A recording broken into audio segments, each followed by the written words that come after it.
están? ¿Me escuchan mis hermanos? Perfecto. ¿Esta es la hora dura o no? Bueno, espero que estén con los ojitos abiertos y prometo ser un poco más breve que en la mañana. Nos toca nuestra lección número 3, que he titulado Los principios bíblicos que establecen nuestra afirmación confesional. Hemos visto las primeras dos lecciones.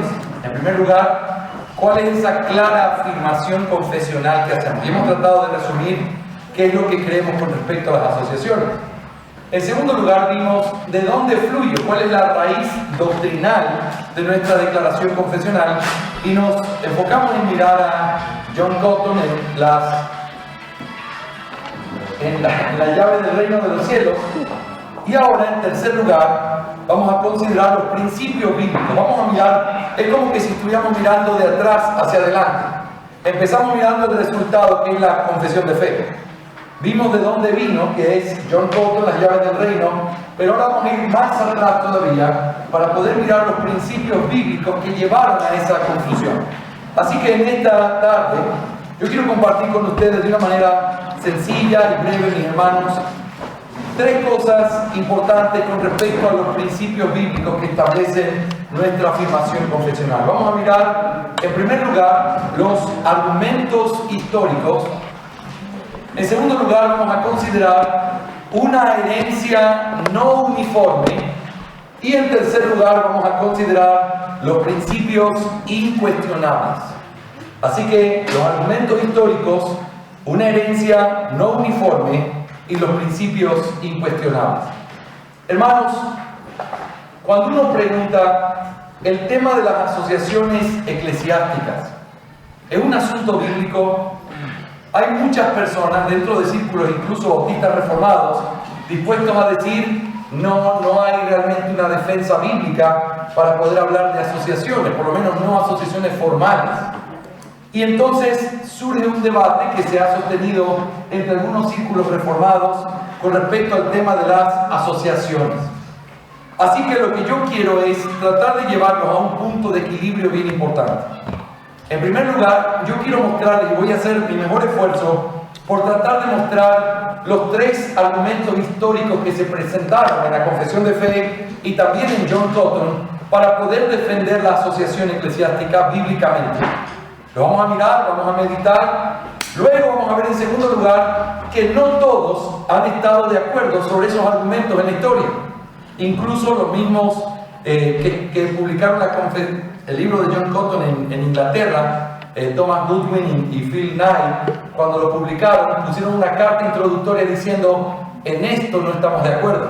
Y uno de sus argumentos era que no estaban de acuerdo en el uso de un pasaje que John Cotton usaba. Pero en tercer lugar, vamos a mirar que aunque eso pudiera tener su lugar y nos permite tener un poco de balance o tener misericordia con los que no piensan exactamente como nosotros, hay otros principios bíblicos que son incuestionables y de donde necesariamente tenemos que, por consecuencias, decir se necesita vivir de una manera en la que sea más que simplemente reconocernos como hermanos, y la conclusión es por eso, y desde allí nosotros desprendemos los principios de una asociación. Así que, rápidamente, en primer lugar, los argumentos históricos. ¿Cuáles son? Tres. El primero, quiero preguntar a ver si alguien en esta sala sabe cuál es el pasaje clave, insignia, que usaban para defender las asociaciones eclesiásticas. ¿Quién sabe? Hechos 15. Exactamente. Hechos 15, si ustedes recuerdan el contexto, está hablando del primer concilio o el concilio de Jerusalén, en donde se reúnen las iglesias, y específicamente pareciera la iglesia de Antioquía y la de Jerusalén, para poder tratar este tema. ¿Cómo es eso de que los gentiles ahora están dentro de la iglesia? ¿Cómo así que ellos son esto o aquello? Y entonces se arma una conversación muy interesante relatada en Hechos 15. Vienen y se presentan ciertos testigos. Está Pablo y Bernabé contando lo que Dios había hecho y cómo ellos habían visto la mano de Dios entre los gentiles. También aparece la famosísima historia de Pedro en la casa de Cornelio. Y entonces judíos defendiendo, diciendo: nosotros lo vimos, al principio no estábamos de acuerdo, pero luego vimos que la misma gracia de Dios que los alcanzó a ellos nos ha alcanzado a nosotros. Y entonces, si ustedes recuerdan la conclusión, es que entonces termina hablando Jacobo o Santiago, que era uno de los pilares de la iglesia, y dice, esto es lo que dijo el profeta, y comienza a citar el Antiguo Testamento, y entonces escriben una carta. Y esa carta pide que se lea en todas las iglesias, de manera que se establezcan algunas cosas básicas, pero entre ellas que no se le exija a los judíos, a los gentiles, tener que circuncidarse ni hacer nada de eso, simplemente que se abstengan de comer carne sacrificada a los ídolos y de carne en su sangre, y de que no sean de tropiezo para sus hermanos. ¿Qué es lo que históricamente se ha sostenido aquí? Bueno, aquí tenemos, si ustedes leen literatura anglicana, van a decir, este fue el primer concilio donde los obispos ejercieron autoridad sobre la iglesia. Si leen presbiterianos, van a usar este texto para decir, ¿ves? Ahí está el primer presbiterio. Así es como tiene que seguir funcionando el día de hoy. John Cotton utiliza el mismo pasaje y dice, no, este pasaje tiene que ser interpretado de la manera correcta. No me quiero poner pesado, pero es importante entender algunas cosas hermenéuticas aquí. Uno comete un error serio al interpretar el libro de Hechos si uno no lo interpreta entendiendo que el libro de Hechos nos presenta dos iglesias diferentes. ¿Qué quiero decir con eso? O mejor dicho, dos etapas de la iglesia que son diferentes. En primer lugar, y lo he ilustrado, a veces me gusta pensarlo, en una mujer que estaba esperando un bebé. Esa, ya lo saben los estudiantes, pastor, otra vez la ilustración. Bueno, es que es la única manera en que lo entiendo. Ese bebé que está dentro de la barriga de su esposa es un bebé, vive, pero su forma de vivir depende de ciertas cosas, ¿sí o no? Vive y subsiste a través del cordón umbilical, no necesita respirar con sus pulmones, todo lo hace a través de ese cordón umbilical. En el momento en que nace, ¿es otro bebé? No es el mismo. De hecho, el otro día vi una preciosa figurita en contra del aborto, en donde se ve a un bebé en el vientre, así, y después, ya nacido, así mismo. Te dicen, la misma persona, diferente escenario. Y realmente es el mismo bebé, pero ya no vive o ya no necesita o depende de las mismas cosas. Ese bebé, ese cordón umbilical ya no sirve para nada. De hecho, se lo tira o se lo pone en una para hacerlo de las células madre, ustedes ya saben eso, pero se lo quita, ya no es importante, ya no puede vivir a través de eso. Necesita ahora sus pulmones, necesita comer, necesita otras funciones que tenía boca cuando estaba en la barriga, tenía todo cuando estaba en la barriga, pero ahora necesita usarlo de una manera diferente. El mismo bebé, diferentes etapas. Lo mismo se podría ilustrar con un edificio. Un edificio, cuando se construye, el fundamento es un tipo de trabajo. No lo ves porque se están haciendo las bases. Los que han tenido la oportunidad de estar en Nueva York, donde estuvieron las dos torres gemelas, que son las bases de donde estaban las torres, ahora hay este parque donde uno va y están los nombres en forma de una piscina como memorial. Y uno ve el porte de esas bases. O sea, no era una cosa pequeña, el edificio era inmenso, los edificios eran altísimos, pero la base para sostener eso estaba debajo de la tierra y era inmensa. Esa parte no se ve, pero es el mismo edificio y se requiere de eso para poder luego levantar lo que sí es visible. Bueno, es lo mismo que pasa con la iglesia y, hermanos amados, este es el mismo principio que utilizamos en eclesiología para interpretar el libro de Hechos, que por cierto es un libro sumamente importante para la eclesiología. Porque estamos viendo una transición y hay que aprender a distinguir estos dos estados. Este pasaje que estoy leyendo, ¿es en el vientre o es fuera del vientre? Usemos otra analogía. Este pasaje que estoy leyendo, ¿es fundamento o es edificio? Eso es fundamento. Ah, claro, es fundamento porque ahí hay apóstoles, se habla en lenguas, hay profetas, eso ya no está hoy. Así que eso era parte de esta etapa inicial. Era la misma iglesia, otra etapa.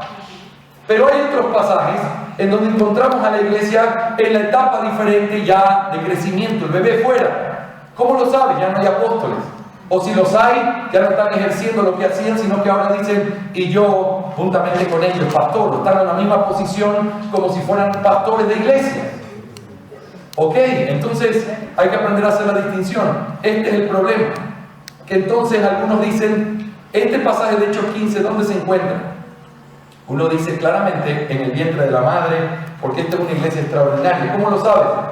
En ese concilio habían apóstoles.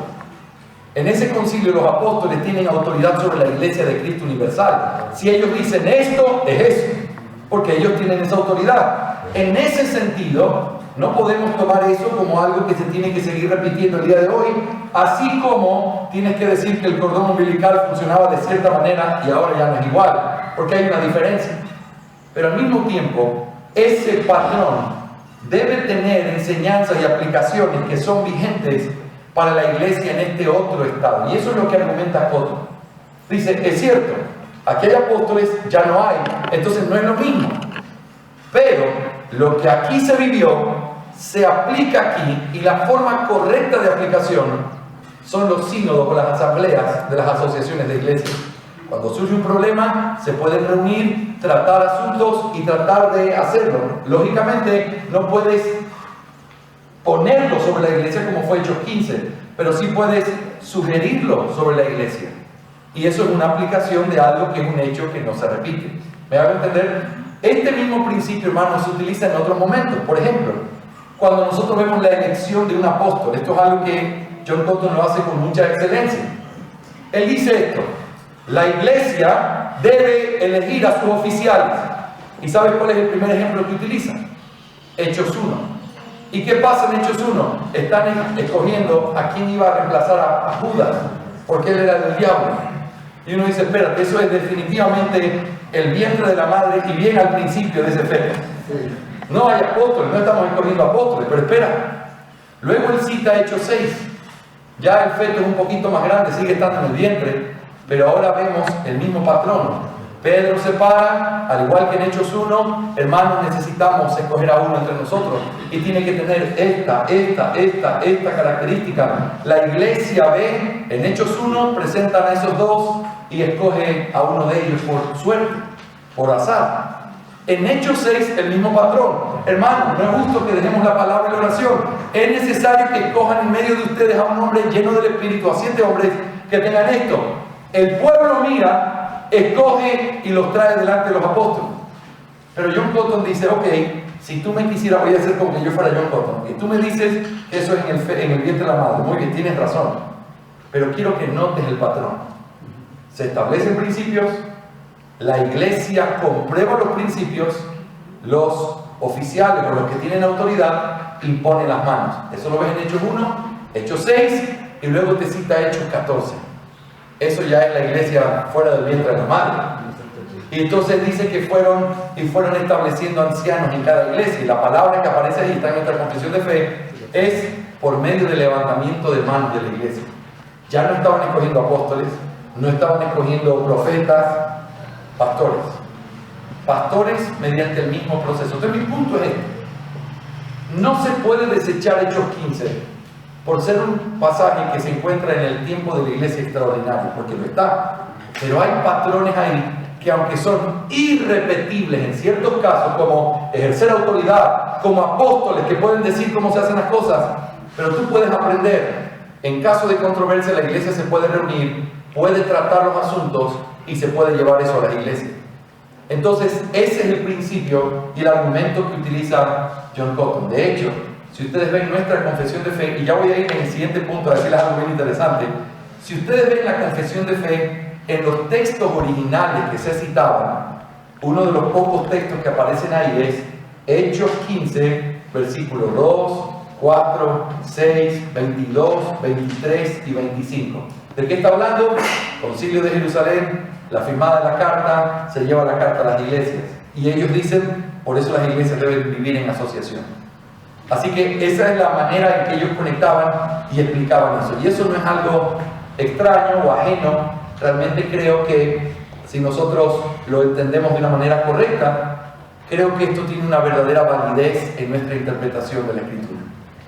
Segundo argumento, rápidamente dentro del concepto histórico, y quizá este sea el más interesante de todos. No sé si ustedes notaron, los que leyeron el libro Las llaves del reino, que John Cotton cita Cantar de los Cantares. Acabo de empezar una serie en Cantar de los Cantares y yo soy el más emocionado en la iglesia sobre Cantar de los Cantares. Qué cosa tan impresionante. Pero le voy a ser sincero, la razón por la que empecé esa serie fue por causa de la eclesiología. ¿Cómo puede ser que John Cotton cite Cantar de los Cantares para hablar de la asociación de iglesias? Yo quiero que alguien me explique. Bueno, necesito esa explicación, así que lo voy a seguir estudiando. Pero el punto es este, escuchen el texto, Cantares 8 y 9. Solo escúchenlo y deleítense en este poema de amor. Tenemos una hermana pequeña. A veces el texto un poco, las palabras son fuertes, pero piénsenlo en un sentido espiritual. Tenemos una hermana pequeña, todavía no tiene pechos. ¿Qué haremos por nuestra hermana el día que sea pedida? Si ella es una muralla, edificaremos sobre ella un baluarte de plata, pero si es una puerta, la reforzaremos con tablas de cedro. ¡Qué lindo! ¿De qué está hablando? Bueno, esto nos lleva a tener que pensar históricamente en principios de interpretación. Hermanos, ¿cómo se debe interpretar el Cantar de los Cantares? Nosotros vivimos en un periodo de la historia que fue mutilada la concepción espiritual por causa de la alta crítica y la idea de tratar de mirar en el texto solamente lo que es razonablemente entendible. Y cualquier cosa espiritual tiene que ser quitada si no se puede explicar. De ahí surgen los principios que hoy rigen la interpretación bíblica en diferentes lugares. Por eso el súper énfasis en las iglesias evangélicas, que tristemente es una herencia de todo esto que pasó en el liberalismo teológico, de tratar de buscar el significado literal, gramatical, histórico, como si ese fuera el único sentido o la única forma en la que hay que mirar un texto, y a veces llevándolo a un extremo, como por ejemplo interpretar el libro de Apocalipsis de manera literal. Entonces es evidentemente lenguaje apocalíptico, evidentemente está hablando de cosas que son figuras y símbolos, pero se insiste, no puedes hacer eso porque eso estaría mal, tienes que entenderlo tal como dice. Si dice que 3 veces va a morir la mitad de la población, 3 veces se va a morir. Pero es que no tiene sentido, pero es que no importa, es la palabra de Dios. Pero es que la palabra de Dios fue dada en un lenguaje que nosotros podamos entenderlo, en géneros literarios. Y eso claramente es un género apocalíptico. Bueno, lo mismo pasa con el Cantar de los Cantares y ha sido algo de gran debate. Hay muchas posturas sobre cómo se debería interpretar. La postura, vamos a decir así, más reciente es la de tratar de entenderlo simplemente como un lenguaje, un poema de amor entre un hombre y una mujer que están contando su historia de amor. Algunos han dicho, este es una especie de poema que escribió Salomón para la noche de bodas. Y entonces, alguien dice, ves, esto es un amor puro, se puede aplicar cosas para el matrimonio y puedes pensar de vez en cuando en Cristo y la iglesia porque eso es como lo perfecto. Ese es el énfasis y cómo se interpreta. Ahora, si ese fuera el caso, y me citan Cantares 8:8, yo diría, están pervirtiendo la interpretación del pasaje. Esto es una historia de amor. Seguramente Salomón o la novia o la esposa tenía una hermana y está hablando de su hermana literalmente, que literalmente no había desarrollado físicamente y que literalmente, ya no sé cómo explicar, si es puerta, entonces reforzaremos con ahí ya no lo entiendo. Es un poema, pero hay otra forma posible de entenderlo, o algunas otras formas. Hay una forma que es tipológica. ¿Qué significa eso? Mirar el Cantar de los Cantares como la historia de Salomón y su esposa, pero decir, pero lo que ellos están hablando son solo una sombra de Cristo y la iglesia. Esa es una visión muy apropiada, pero siguiendo a John Gill, el gran erudito, él dice algo muy interesante. Pareciera no probable que Salomón está hablando de él, porque cuando él habla del novio de él, se dice cosas que serían muy extrañas que alguien dijera de sí mismo. Mi amado es uno entre miles. Su cabellera, nadie se describiría de una manera hiperbólica, exagerada en un poema que se supone que está hablando de su propia historia. Por otro lado, hay ciertos recursos históricos que no coinciden. Dice que el novio es un pastor de ovejas. Salomón nunca fue un pastor de ovejas. Por el otro lado, dice que la novia tiene un huerto y a veces la describe corriendo en la noche. Si está hablando históricamente de quien pensamos, es la hija del faraón. no puede describirse en ella el hecho de que ella vaya sola y que los guardias la golpeen o la traten mal, que es parte de lo que dice el libro. Entonces John Gill dice, no es probable que Salomón esté hablando de su historia. Entonces alguien dice, entonces ¿de qué está hablando? Y esta es la interpretación que los antiguos tenían, muchos de ellos, no todos, pero una gran parte. Salomón está escribiendo, guiado por el Espíritu Santo, de una historia de amor ideal, que no es su historia, porque su historia se queda corta. Todos sabemos que Salomón no era el romántico perfecto y que su amor estaba lejísimo de ser un amor exclusivo para su esposa. Entonces, lo que él hace es pensar en una historia perfecta de amor, pensando y guiado por ese amor que Dios tiene por su pueblo. Por lo tanto, lo que habla ahí es una poesía que es una alegoría del amor de Dios por su iglesia. Y que al describirse de esta manera, tú puedes pensar aún en el lenguaje más difícil de leer, lo puedes pensar de una manera espiritual y santa, como decía Agustín y otros. Tienes que levantar tu mente hacia lo más sublime para interpretar un libro como este, donde no hay perversidad, sino que lo que hay es la belleza de la pureza del amor de Dios, ese amor perfecto de Dios por su pueblo. Recuerda, no tienes que estar conmigo, ni de acuerdo, solo te estoy contando cómo lo entendía. Pero entonces, si está hablando del amor de Dios por su iglesia, quien habla en este pasaje, nuestra hermana menor, es la iglesia. Y si es la iglesia quien habla, entonces la referencia es a, de alguna manera, esas iglesias que están a su lado. Y es interesante que no solo John Cotton, en la primera confesión de fe, también se cita Cantares 8, 8 y 9. Entonces, ¿qué les quiero decir? Hay algo que va más allá de simplemente una visión pequeña. Esto era una visión general, bien seria, de cómo interpretaban el libro. Uno de los primeros en la historia, me parece que fue Ignacio, citando el Cantar de los Cantares aplicado de manera alegórica al amor de Dios por su iglesia. No es una cosa nueva ni extraña, y creo que el Nuevo Testamento, si interpretamos la Escritura con la Escritura, podemos llegar a mirar una conexión muy valiosa al decir Pablo, maridos amen a sus mujeres, mujeres respeten a sus maridos. Y yo digo todo esto, pero esto es un misterio, porque lo estoy hablando de Cristo y la iglesia. Como si el matrimonio es simplemente un reflejo terrenal, imperfecto, de un amor que es perfecto y puro, que tiene que ver con el amor de Dios por su iglesia. Y en ese sentido, no sería una interpretación completamente extraña o alejada, sino que tendría mucho sentido. Nuestra hermana la menor tiene problemas. ¿Qué vamos a hacer el día que tenga que alguien la pida? Vamos a ayudarle. Para ellos, ese lenguaje era un claro lenguaje del amor y la ayuda entre iglesias. Y es muy interesante verlo, por lo menos históricamente. Otro pasaje que se utiliza aquí, hablando en el mismo sentido, es Salmo 122:6, que habla de Jerusalén. Y estoy seguro que ustedes lo han visto en muchos lugares. Orad por la paz de Jerusalén. Sean prosperados los que te aman. Este pasaje se usa en las iglesias evangélicas para poder decir que es responsabilidad de la iglesia cristiana orar por la nación física de Israel, ¿sí o no? Y ustedes ven el texto y atrás la bandera de Israel. Ahora, todos, y esto no tiene excepción, a menos que no sea parte de esta gran tradición de la exégesis, todos entendían a Israel como una sombra de lo que era el pueblo de Dios. Por lo tanto, hablar de ora por Jerusalén era ora por el pueblo de Dios, que nosotros entendemos es su iglesia. Es leyendo a Spurgeon, si alguno de ustedes es fan de Spurgeon como yo, él a veces dice: corran a sus casas, oh moradora de Sion. ¿De qué estás hablando? Está hablando de la iglesia.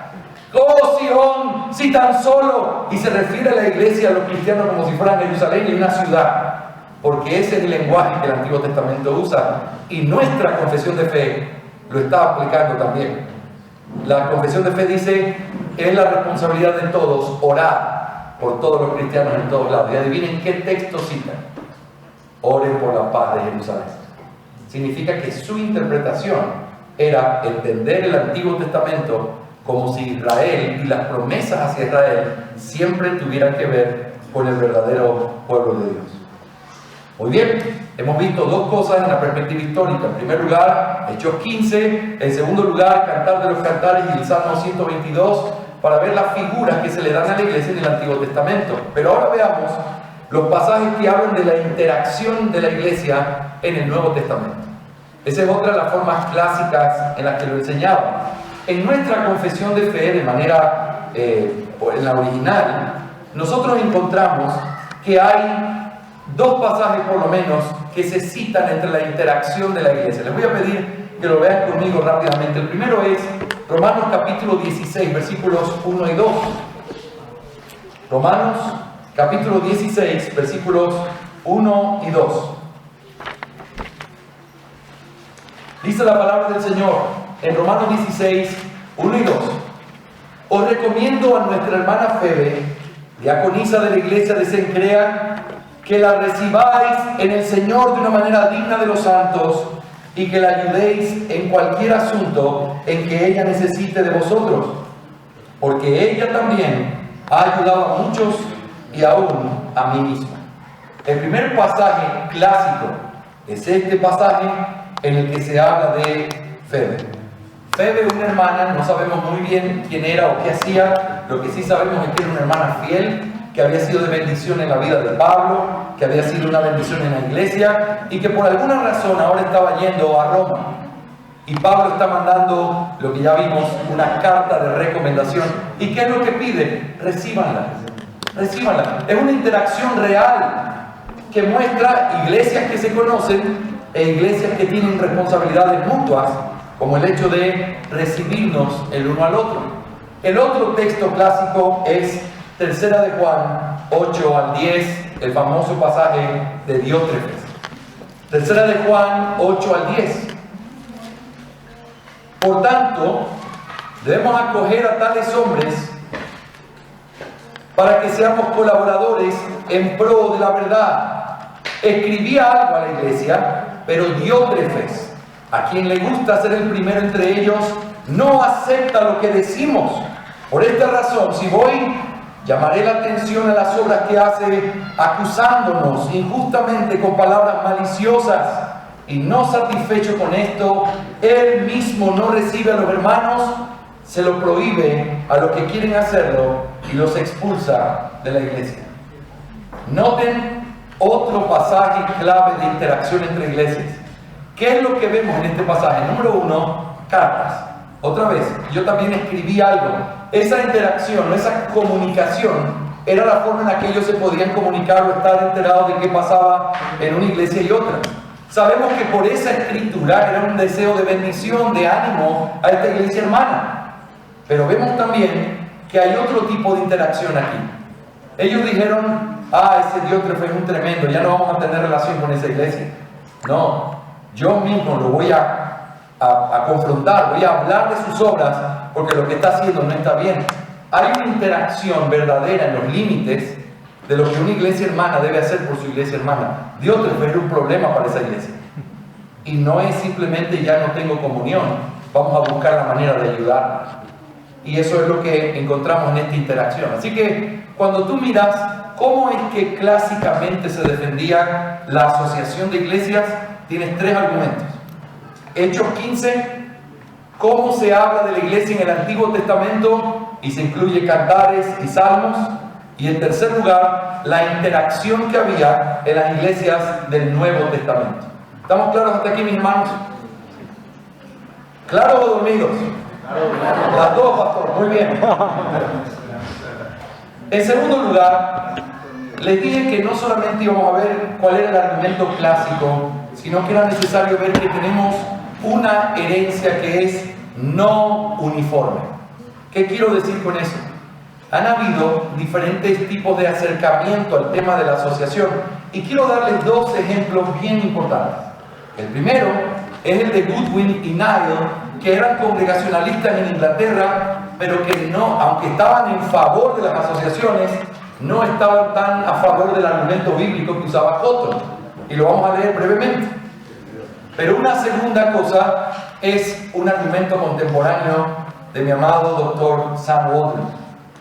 el doctor Sam también no está en tanto acuerdo con el uso de Hechos 15.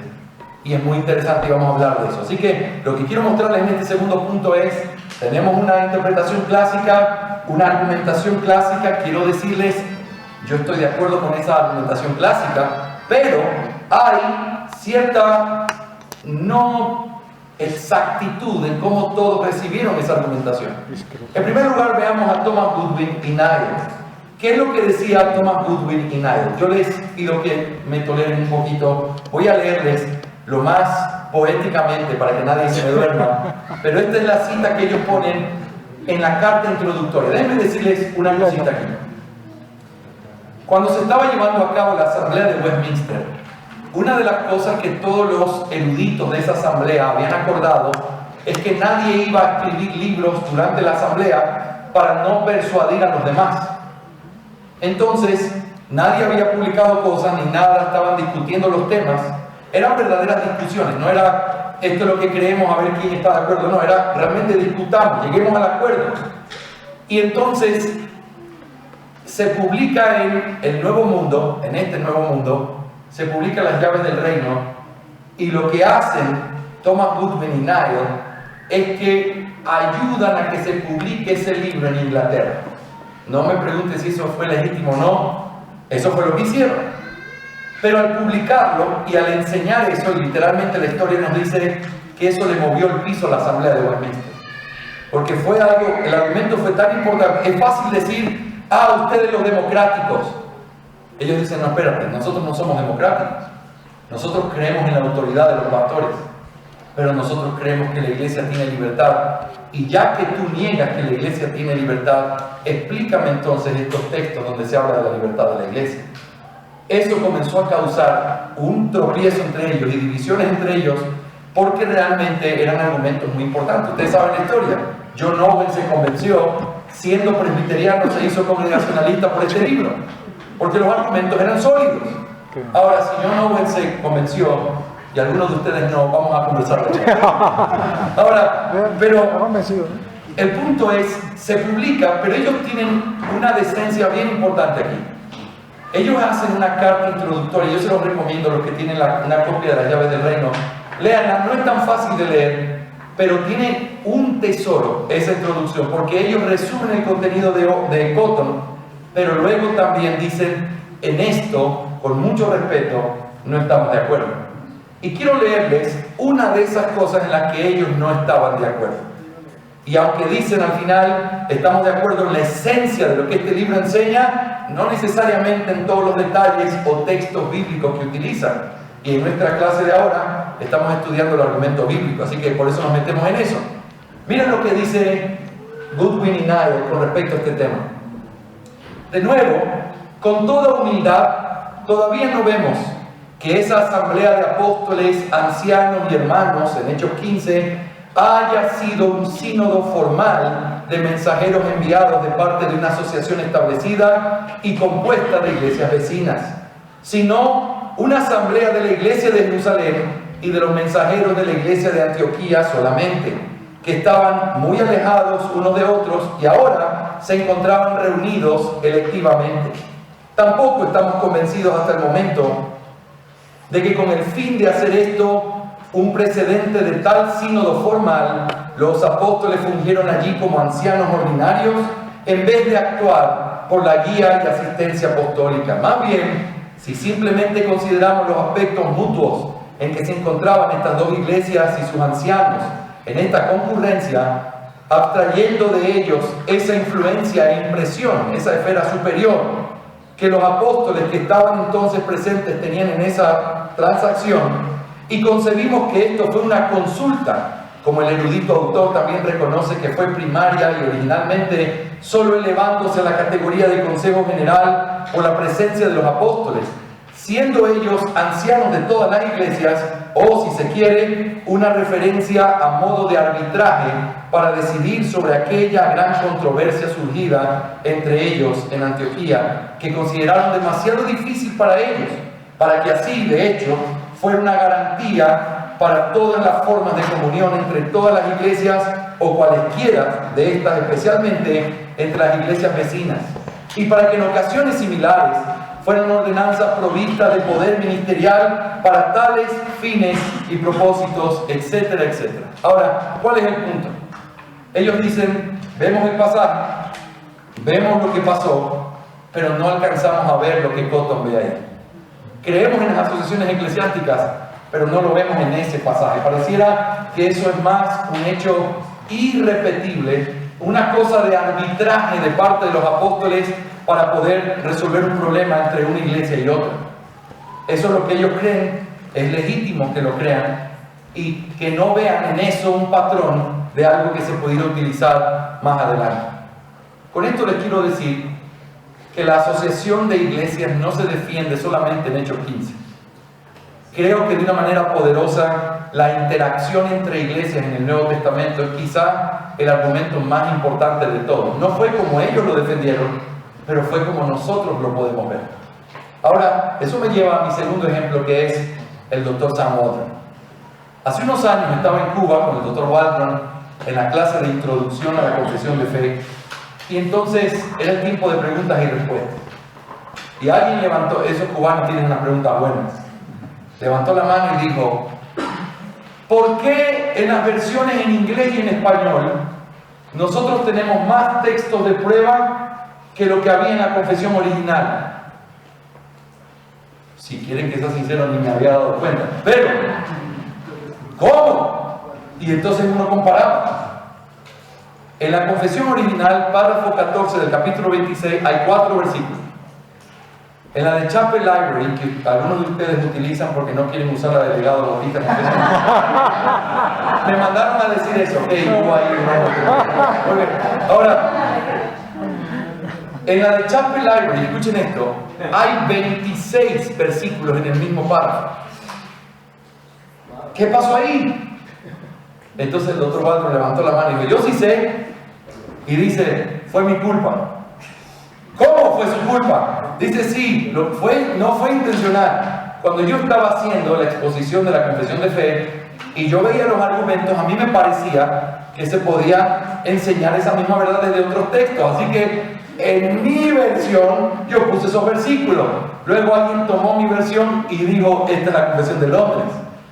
Y entonces tenemos muchísimos versículos que realmente no son originales, son la explicación del Dr. Waldron sobre la confesión. Ahora, pensando de manera específica aquí, yo miré Hechos capítulo 15 en el capítulo 26-14.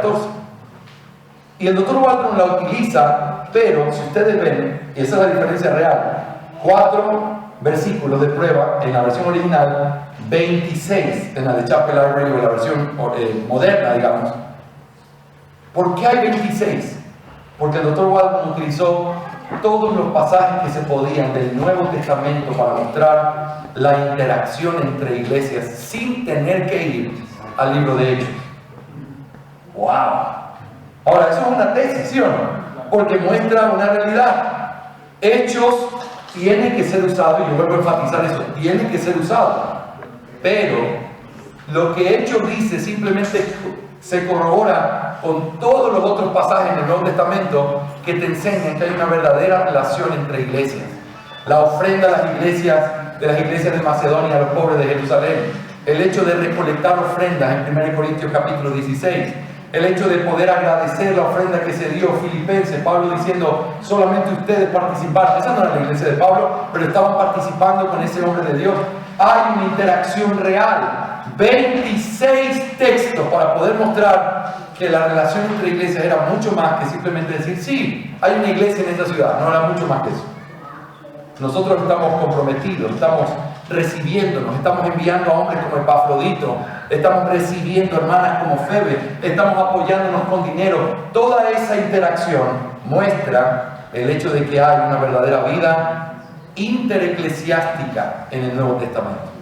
Y de ahí es donde el Dr. Waldron argumenta el hecho de las asociaciones. Y realmente las asociaciones es algo que ellos practican y lo creen, pero no necesariamente utilizando los textos clásicos. ¿Me van a entender? Así que solo quiero traer delante de ustedes que esto es un tema que hay que seguirlo profundizando y viendo, pero que es un tema importante para meditar. He dicho que iba a decir 3 cosas, he dicho 2, voy a la última ahora.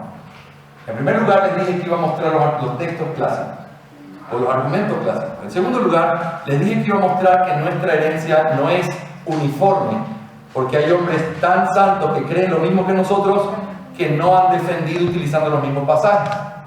Pero hay, en tercer lugar, lo que quiero llamar los principios incuestionables. ¿Por qué sí? ¿Por qué sí debemos creer y afirmar las asociaciones eclesiásticas? En junio del año pasado tuve el gran regalo de poder viajar con el Dr. James Renihan en Paraguay y en Chile, en una gira que hicimos predicando en diferentes iglesias y para hombres de Dios sobre la doctrina de la iglesia. Y conversando de esas conversaciones que son tan enriquecedoras en el avión o en cualquier lado, le digo, sigue pensando lo que usted creía con respecto a la defensa de la asociación eclesiástica con texto bíblico. Y me contestó algo como esto: estoy cada vez más convencido que la doctrina de las asociaciones es un asunto de una consecuencia bíblica, más que el hecho de algo explícito que se encuentra en la Escritura.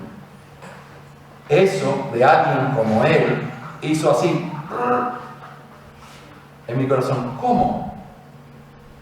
Pero al mismo tiempo le di gracias a Dios por haber escuchado esa respuesta, porque eso me ayuda a entender que aunque nosotros creemos, y vamos a tratar de argumentar el por qué creemos que esto tiene que ser formal y creemos que es una consecuencia bíblica, ¿por qué nosotros no podemos menospreciar a los que no creen lo que nosotros creemos?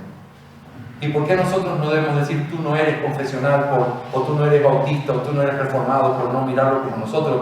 Nosotros lo vemos y podemos llegar a una conclusión real porque creemos que hay principios incuestionables en la Escritura que nos obligan a tener que vivir como estamos viviendo y que obligaron a nuestros padres a tener que vivir como vivieron en asociaciones eclesiásticas. Pero esto nos da un poco más de una visión menos atropellante y un poco más tolerante ante aquellos que quizás no piensan igual que nosotros. Me estoy haciendo entender, mis hermanos. No estoy retractándome de creer que las asociaciones sean bíblicas. Lo creo con todo mi corazón y creo que es lo que debemos confesar. Lo que digo es que cuando no tienes algo tan explícito como un mandato, simplemente tienes que decir, si tú no puedes ver lo que yo veo, aún así yo puedo seguir respetando lo que tú haces. No creo que es lo mejor, pero no tengo por qué ponerte un nombre o un apellido respecto a ese tema. ¿Qué son las consecuencias? ¿Qué es lo que quiso decir el Dr. Renihan con algo así? Bueno, las consecuencias son verdades bíblicas que uno obtiene a través de cosas que la Biblia no lo dice de manera explícita, pero que a través de lo que va afirmando en otros textos tú puedes llegar a esa conclusión de una manera segura. Los bautistas creemos en las consecuencias, en las buenas y necesarias consecuencias. Creemos en lo que eso significa. Y una prueba sencilla de eso, podríamos argumentar muchísimo aquí, pero una prueba sencilla de eso es, creemos en la doctrina de la Trinidad. La doctrina de la Trinidad no es una doctrina que está explícita o usada con palabras en ese sentido, pero creemos que es tan sólida que quien la niega no es nuestro hermano. ¿Cómo puede ser eso posible? Porque es una consecuencia necesaria de lo que la Escritura dice. Por lo tanto, las consecuencias tienen poder, pero hay una distinción entre buenas y necesarias consecuencias. Son dos cosas diferentes. Una consecuencia necesaria es algo que todos deben creer y es vinculante. Si no lo crees, estás negando la Escritura. Una buena consecuencia es algo que no es vinculante, pero creemos que hay razones suficientes para creerlo. Esto es una buena consecuencia. No creemos que es necesaria, porque si no tendríamos que decir que quien no lo practica está deshonrando lo que dice la Escritura. Pero creemos que es buena, porque creemos que se puede llegar a esta conclusión y ojalá todos la vieran para que puedan disfrutar de los beneficios de lo que esto implica. ¿Me hago entender, mis hermanos? Esto es bien importante. ¿Cuáles son los principios que demandan una asociación entre iglesias? Bueno, yo quiero mencionar rápidamente para poder respetar el tiempo. Estoy ya fuera de tiempo, ¿verdad? 4 minutos, imagínense. Voy solo a citarlo, pero para que lo podamos mencionar y pensar después. Hay un principio general que ya lo mencioné. lo que nos tiene que obligar a vivir en una relación mucho más cercana con los cristianos, lo que nos obliga a tener que reconocer a otros cristianos y lo que nos obliga a tener que buscar su bien, es la unidad de la iglesia, de la cual se habla tan fiel y claramente en toda la Escritura. Hace algunos años, cuando estaba en el proceso de escribir el dilema de la separación y estaba en Efesios capítulo 4, mientras meditaba, yo decía, ¿este texto está hablando de la iglesia local o de la iglesia universal? Está hablando de la iglesia universal. Está hablando de que somos una, de que tenemos una fe, un bautismo, un Señor, un Dios, que Dios ha provisto a todos estos obreros para poder llevar a esa única iglesia, a ese crecimiento hasta que todos lleguemos a la estatura de la fe del Hijo de Dios. Y que Dios ha provisto estos dones y los ha repartido para que la iglesia crezca. Ese entendimiento tiene que ver con unidad y Dios ha hecho todo para que la iglesia se mantenga en esa unidad. Ahora, algo clave es entender que unidad no significa ecumenismo. No significa todos creen en Dios, estamos juntos, todos somos iguales. Pero sí significa que hay algo que, aunque no podamos explicar, es una realidad en todo cristiano. Si alguien ha conocido a Cristo, entonces tenemos un mismo Señor. Si alguien ha creído en Cristo y se ha arrepentido de sus pecados, tenemos un mismo Dios y Padre. Y aunque parezca extraño, tenemos una misma fe. Porque esa es la fe que nos ha salvado y la que nos da vida eterna. Así que somos una iglesia por causa de esa fe, de ese Cristo, de ese Padre, de ese Espíritu, de ese bautismo del que todos hemos participado. Hermanos, hay una realidad universal en medio de lo que nosotros somos y estamos obligados a tener que mirarla de manera práctica. ¿Qué significa eso? Bueno, no tendría ningún sentido, si lo que estoy diciendo no es así, no tendría ningún sentido cuando Cristo habló de la unidad en diferentes pasajes. ¿Qué fue lo que oró por nosotros? Hermanos, esto no es algo pequeño. No es algo insignificante. No es una utopía. ¡Ah, qué lindo! Hablando de que todos estamos juntos. Cristo oró por eso. Cristo le pidió al Padre por nosotros así. Si ese no es nuestra empresa y nuestro esfuerzo, algo no está bien en nuestra visión. Pero al mismo tiempo entendemos que hay limitaciones prácticas, lógicas, visibles.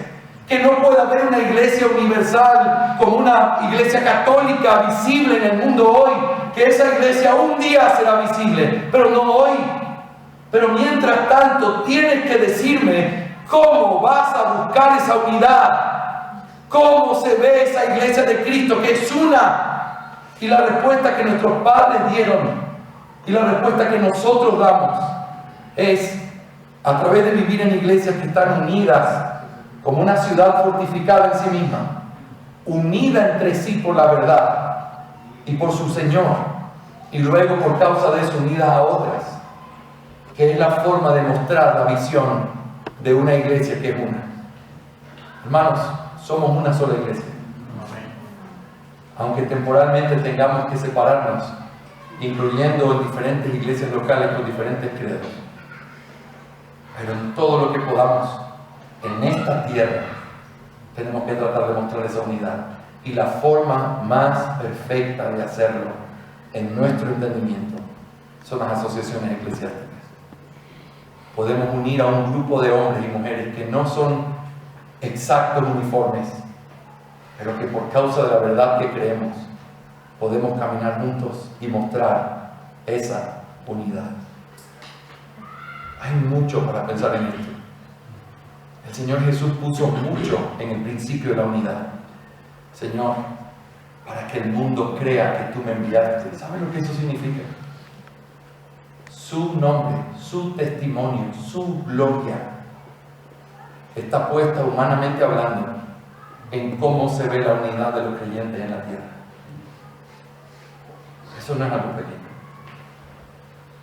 Y eso no es algo que a mí me permite decir, por eso yo tengo relaciones informales, inconstantes con gente. No, por eso yo tengo la obligación de amar a un grupo de iglesias y caminar con ellas y aprender a caminar juntos, aunque sea difícil hacerlo al principio. Esa es la manera en que respondemos a este principio general. Pero finalmente, Hay principios específicos que los hemos encontrado y los hemos citado ya en diferentes lugares. Toda esa interacción de iglesias locales en el Nuevo Testamento debe ser la base y lo que determina nuestra manera de actuar. En otras palabras, yo leo Filipenses y Pablo dice, y ellos dieron. Yo tengo que preguntar, ¿y qué estoy dando? ¿Y dónde están las iglesias que conmigo están dando? ¿Y para qué estamos dando? Leo Hechos capítulo 13 y veo cómo el Espíritu Santo dice que separen a Pablo y a Bernabé para enviarlo a otra iglesia, a hacer otro trabajo, sacarlos de esa iglesia donde habían muchos hombres, creo que eran 7 que habían sido apartados para el ministerio, y toma estos 2 y los envía a otro lugar. ¿Dónde estoy yo en eso? ¿Cómo se aplica eso a mi iglesia local de Santo Domingo, Ecuador? Y yo tengo que tratar de responder eso con una buena conciencia, porque si ese es el patrón de vida de nuestras iglesias locales, debe tratar de imitarse lo que esas iglesias hacían. Y eso es un principio vinculante que nos obliga a tener que decir, necesitamos vivir en una armonía cercana, como esa iglesia a la que se le escribe en Tercera de Juan, o esa iglesia de los romanos, o esa iglesia de los filipenses, que fueron alabados por ayudar a Pablo en una condición particular. ¿Cuáles son nuestras condiciones particulares? La respuesta sencilla es, imita lo que lees. Y la mejor forma de hacerlo en nuestro entendimiento y en el de nuestros padres es hazlo conforme el Nuevo Testamento lo enseña. Por eso tenemos asociaciones, porque esta es la manera y el escenario de aplicar lo que leemos, y porque este es el mejor intento que tratamos en esta tierra donde todavía es imposible demostrar un cuerpo de Cristo visible entre iglesias que caminan en la misma fe y práctica. La unidad es vital, y esta es nuestra forma de llevar a cabo ese principio. Amén. Amén. Vamos a orar. Amado Señor, gracias por permitirnos pensar en estas verdades tan maravillosas. Te suplico, Señor, que nos ayudes a vivir conforme a lo que leemos, para que el mundo crea que enviaste a Cristo Jesús, y para que creyendo tenga vida eterna. Que seamos uno, Señor. En el nombre de Jesús. Amén.